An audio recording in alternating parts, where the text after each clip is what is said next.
ஒரு வயசுல ஒரு குழந்தை பேர் சொல்லி கூப்பிடல அப்படிங்கிறதுக்கு காரணம் டிவியா இருக்கலாம், செல்போனா இருக்கலாம், எந்த கேட்ஜெட்டா வேணா இருக்கலாம்ங்கிறது தான் ட்ரூத். அது எவ்வளவு பாதிக்குது, அதை எவ்வளவு அவாய்ட் பண்ணலாம், பண்றோமா, நீங்க சொல்லுங்க. சரி, உண்மையா சொல்லணும்னு பாத்தீங்கன்னா, நான் வந்து ஒரு 5 வருஷத்துக்கு முன்னாடி கோவிடுக்கு முன்னாடி வாரத்துக்கு 2 குழந்தைகள் ஆட்டிசம் சம்பந்தமான அறிகுறிகளோட பார்க்க ஆரம்பிச்சேன். சிம்டம்ஸ் இருந்திருக்கு.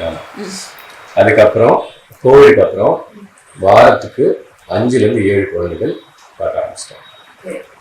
இது வந்து கோவிட் ரீசன் கிடையாது. ஓகே, கோவிட் டைம்ல நம்மளுடைய பழக்க வழக்கங்கள், ஆப்வியஸ்லி கோவிட் டைம்ல எல்லாரும் ஒர்க் ஃப்ரம் ஹோம் போக ஆரம்பிச்சாங்க, எல்லா மீட்டிங்லாம் வீட்டிலேயே பண்ண ஆரம்பிச்சாங்க. மொபைல் டிவியோட எக்ஸ்போஷர் குழந்தைகளுக்கு கண்டிப்பாக ஜாஸ்தியாச்சு. வெளியில போக முடியாத சுச்சுவேஷன், நம்ம குழந்தையோட மூளையை தூண்டுறதுக்கான விஷயங்கள், பழகிறதுக்கான விஷயங்கள், பேசுறதுக்கான விஷயங்கள்லாம் கம்மியாச்சு. அதனால் ரொம்ப ஈஸியாக அதுக்கான அறிகுறிகள் வர ஆரம்பிச்சிச்சு. ஒரு குழந்தை நம்ம கூட இருக்கும்போது அந்த குழந்தைக்கு உருவாக புது புது சிம்டம்ஸ்லாம் நமக்கு தெரியாமல் போயிடும். நம்ம குழந்தை நார்மல் தான் அப்படின்னு எப்பயுமே நினச்சிருக்கோம். அவன் பாட்டு வருவான், சாப்பிடுவான், டிவி வச்சு பார்ப்பான், போவான், நிறைய ரைம்ஸ் பாடுவான், அவன் பாட்டு விளையாடிட்டு இருப்பான்.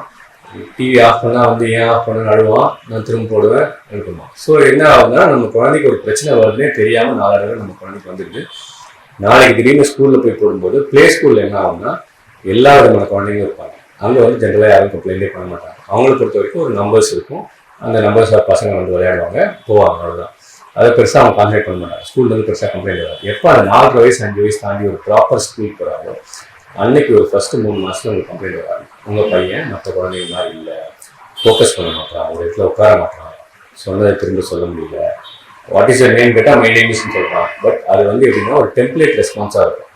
இந்த குழந்தைங்க எல்லாருமே ஒரு கொஸ்டின் கேட்டால் அதுக்கான ஆன்சர் தான் வச்சுருக்காங்க. அந்த வாட் இஸ் யுவர் நேமே நீங்க வேற மாதிரி கேட்டு பாருங்க, உன் பேர் என்ன, can I know your name, இந்த சின்னதா மாத்தினா கூட they want ஆன்சர். இதெல்லாம் வந்து நமக்கு புரியறதுக்கு கொஞ்சம் டைம் ஆகும். 2வது, நம்ம குழந்தைக்கு ஒரு பிரச்சனை இருக்குன்னு அக்செப்ட் பண்ணிக்கிறது கொஞ்சம் கஷ்டமா தான் இருக்கும். ஆனா இது ஆட்டிசம் நீங்க அக்செப்ட் பண்ணிக்கணும். ஏதோ ஒரு பிரச்சனை இருக்குன்னு முதல்ல அதை அட்ரஸ் பண்ணணும். இதுக்கான விஷயங்கள் எல்லாமே மொபைல் டிவி காமிக்காம வளர்க்க முடியும்னு சொல்றோம் இல்லையா, அப்ப நம்ம முடிவு பண்ணணும். நான் எல்லா பேரண்ட்ஸ்க்கும் ஒன்று தான் சொல்றேன்,